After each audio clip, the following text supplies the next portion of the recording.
রাত দুপুরে হঠাৎ করে যখন ইচ্ছা করে পুরনো সেই প্রেমের দিনগুলো মনে করতে, তখন আমরা ঠিক এইভাবেই বেরিয়ে পড়ি।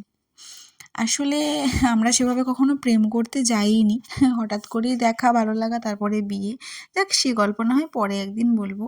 এটা ছিল এই জাস্ট উইকেন্ডের একটা সন্ধে, মানে ঠিক রাত বলতে পারো। রাত্রি ৯টার সময় হঠাৎ করে মনে হলো আমি কলকাতা ঘুরতে যাবো। ব্যাস বাচ্চাদের মতন বায়না শুরু করলাম। আর উনি তো আছেনই বায়না মেটানোর জন্য। আমাকে নিয়ে বেরিয়ে পড়ল কলকাতা। এবার এত রাতে তো কলকাতার কোনো জায়গায় তো ফাঁকা না, মানে খোলা নেই।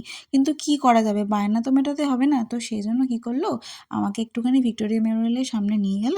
একটুখানি গেলাম, একটু ক্যাথ মেরে ছবি-টবি তুললাম।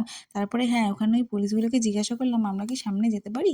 বলল, "হ্যাঁ, যান, হেঁটে, হেঁটে চলে যান।" আমরা কি করলাম, বাইকটা রাখলাম, সামনে গেলাম, একটু ফটো-টটো তুললাম। তারপরে গেলাম একটুখানি চা খেতে। তো ওই ধাবাটাতে গেলাম। এটা খুব